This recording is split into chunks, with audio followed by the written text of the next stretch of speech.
Yo guys, Superior David here, and today we are going over what I think is the best deck to emerge after the recent balance changes, and that is Highlander Hunter. I took Sharon's list over here to top 500, and while, yeah, the Dragon Queen Alex nerf definitely hurt this deck a little bit, the rest of the nerfs hurt the other popular decks a heck of a lot more. So now is a really good time to play Highlander Hunter if you're looking to rank up.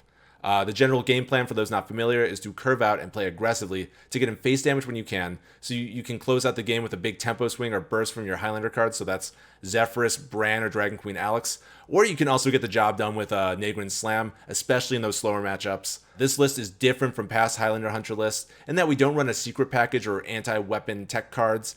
The meta has slowed down a bit, and I think it's now more important to curve out consistently and aggressively. So now we run minions like Guardian Og Merchant and Bone Chewer Brawler. These two neutral minions go really well together and complement our already pretty solid early game. Then we also run the new Transfer Student, which I guess is a controversial card in the community right now, but it definitely puts in work in this deck. While you don't have exact control over what the effect is, they're all typically pretty good. But the spiciest part of this list is that we run Frizz Kindle Roost, which I was initially skeptical of, but it allows you to tempo out bigger dragons while also like weaving in a hero power or developing another minion so you can apply even more pressure on the board.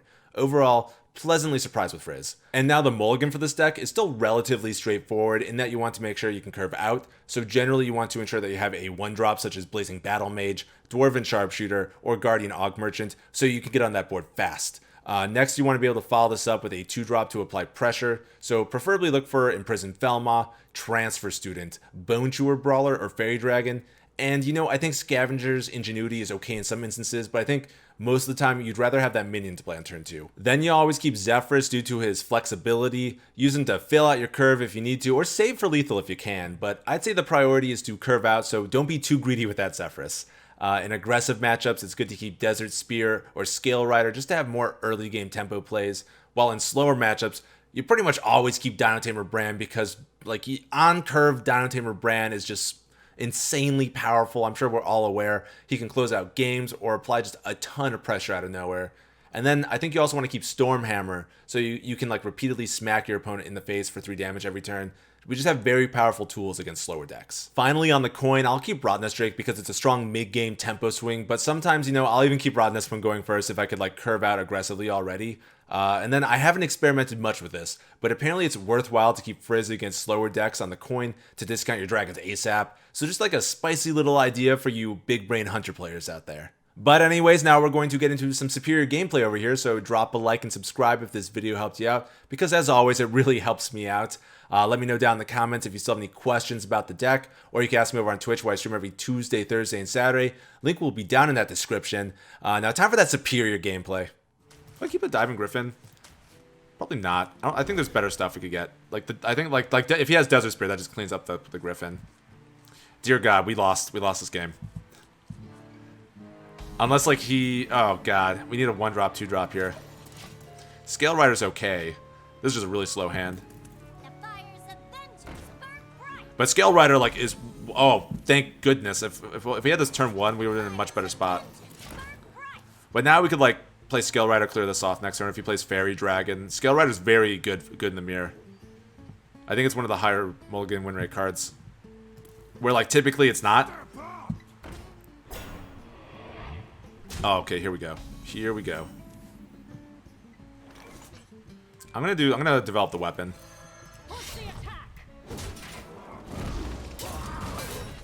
I could go face. I think I'll actually trade. Because I don't think necessarily he'd have to make that trade. If he had a Guardian Og Merchant, which he did keep another card in the mulligan, he could just get the value trade in there, and that'd be sort of frustrating. And now we got the good old Diving Griffin to clear that off.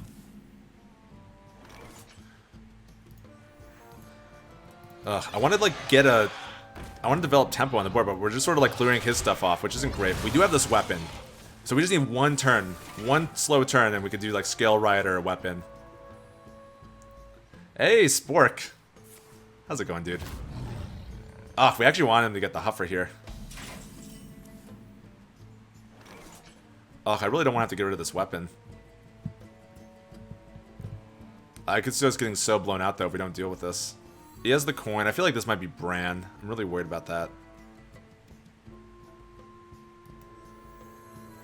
This will leave more stats on the board, so we'll do this. Yeah, dude, if it was Huffer, we'd take 4 damage, but we'd be able to develop this and hold up our weapon charge, which would have been really impactful. We sort of stumbled out of the gates here, which is sort of like again, we're typically favored going first, but he had a good start. And he has the weapon now, too. Oh, God. At least we have the evasive Feywing. I'm really worried about a Rottenness Drake. I feel like that's another card you also keep. Do you think Feywing was better last turn? I did think about playing the Feywing and then just, like, not developing, like, maybe just popping into that. That was reasonable, too. I know this is the on-curve play, but I'm tempted to play this because the next night goes Zix or evasive Feywing. Because I guess I could have Feywinged and traded in. But I was also like I'm very worried about a Rottenness Drake from behind. So maybe I was worrying too much about that. And now he's just gonna. Oh God, he's playing his own Feywing. Dear God.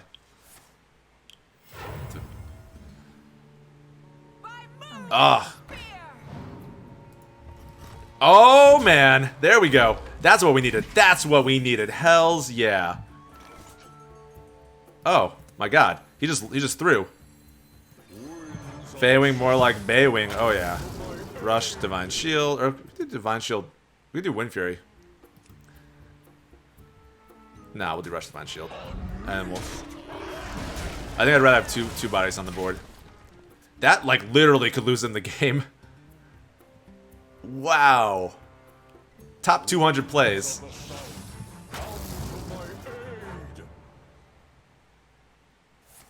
Rush Wind Fury or Rush Divine Shield? That's what I thought.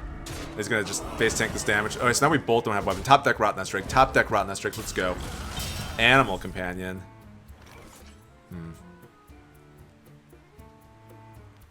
There are some plagues that could help us out here. We have one more mana.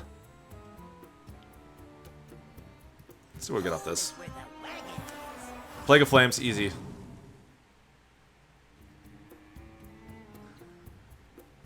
Is this good for us?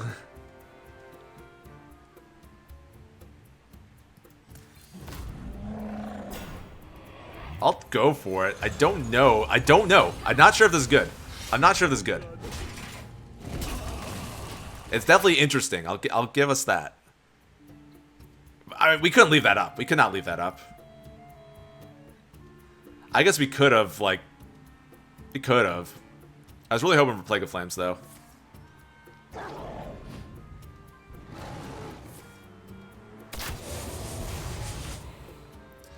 I don't know why he Unleashed the Hounds. I feel like Unleashed the Hounds wasn't that good.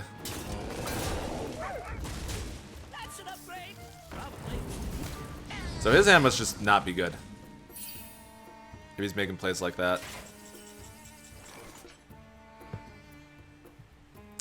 He doesn't have, I don't, okay, I think we just gotta risk it with the Dragon Queen Alex here. Or maybe we can unleash our own hounds. Feywing hero power, that actually seems reasonable. Like, no matter what, we lose to Bran. We also have this combo, though. That's sort of a nice combo to have. But again, this game's going to be over probably 2 turns. If this is still normal Alex, I'd go for Alex every time. But because we can't play the dragons this turn, I feel like he's just going to face tank the 8. And then... Actually, no. He face tanks the 8. We could get him on the backswing. So I think we go for this, and we just risk it. He's got 3, 4, 6. He just needs 4 damage. I mean, variety of ways we die here. I think we just go for it. Yeah, I'm doing a giveaway over on Twitter if you guys want to enter that. Like, this could just set up for, like, a possible lethal next turn. This, you think I should clear? Eh. We're going for it. You don't have Twitter? Feels bad, man. Squelch you. I could have cleared off, but again, I feel like we're still just going to lose in 2 turns. I think we just got to force the issue. This goes face. We're in good shape. I guess I could have cleared and then forced this to go face even more. Oh god, looks like he's going to try to not take this 8 damage. Only needs 3 damage. I mean, we need to set up lethal next turn, though. That's the thing. If we don't set up lethal for next turn, then we lose. He doesn't have it, exactly. But now we give ourselves a chance to draw into lethal. Face, face, face. Come on, face. Go face, go face, face, face, face, face, face, face. Easy, see? That's what I'm talking about. That's what I'm talking about. And we had the corrosive breath anyways. We had multiple ways to get lethal. Wow, Ryu. The Hogwarts Express. You want me to play just random mage? I know as much crap as Highlander Hunter gets, it does have, like, it's not as random as some of the other decks, and that's sort of enjoyable. Like, the only random cards are, like, Primordial Explorer. I mean, Dragon Queen Alex, of course. But, like, maybe you could also make an argument that, I mean... Transfer Student. Oh, excuse me? He's probably gonna buff this. That's okay, we got the Zeph. I mean, guys, I've played Highlander Hunter before. I think it's one of the decks, like, I've played a lot with. It's how I got to 1,000 Hunter wins. I like how Paladin is running this Neutral and Rage package.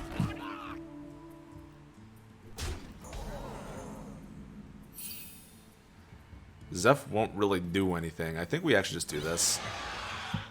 We set up to clear this next turn. We're gonna take some damage, but Paladin doesn't really have, like, once we get Paladin off the board, I think we're gonna be safe. Sorta, Karen. Are you kidding me? Can you not do that? So he's just like a zoo Paladin. So we just gotta, like, after we deal with this first wave, he just has nothing. I guess, Karen. People were making that comparison. Oh my freaking god. And this is the strength of the neutral, of the freaking neutral and rage package.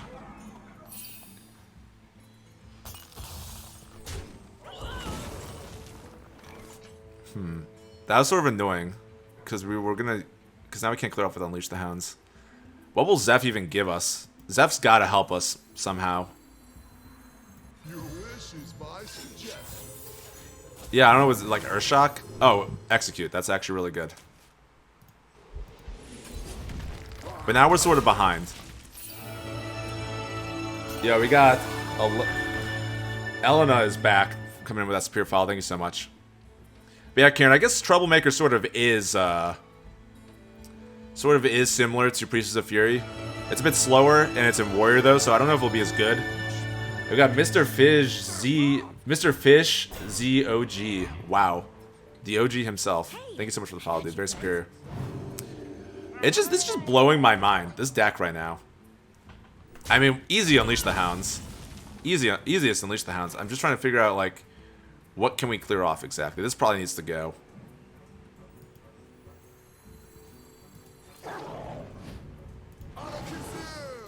Alakazam, alright.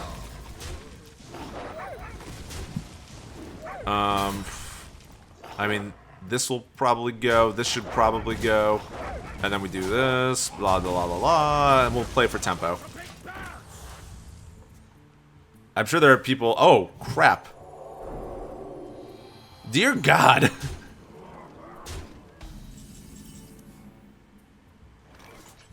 We can't even clear this off.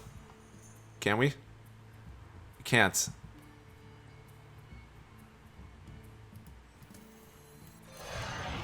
So we have to set up, just make sure you can never get back on the board. We lose to so much here.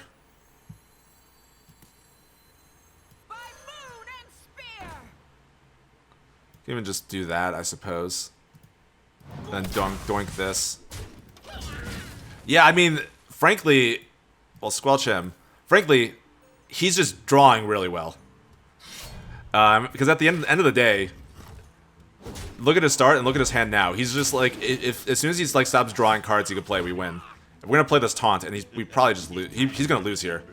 He's not gonna be able to get this last bit of damage unless he runs Consecration, which I don't think he runs. I'd be shocked if he's running Consecration. We do this. This is where we come back, guys. This is where we come back. And this is sort of what I was setting up for here. The comeback. I mean, again, we do just lose the Consecration. We got to keep developing on the board, though. Or else we're going to lose this game. We have the Bran. Do we have lethal? We're very close to killing him. Imsy, I don't want to hear it, man. I don't think this deck runs Consecration. It's very board-centric. It seems like it just wants to snowball an early board. Oh boy. Oh boy. Honestly, I think we just play for tempo. I could brand smack him in the face. I think I'd rather get another taunt down. And just do... So now, like... This is, like... he either tops that consecration or he loses.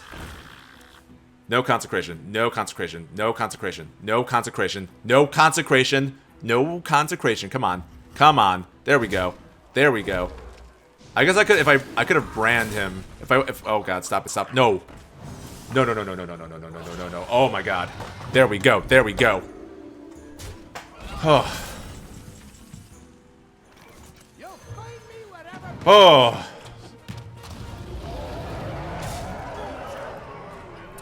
There we go. I needed that. Yeah, we played that game really close to the vest.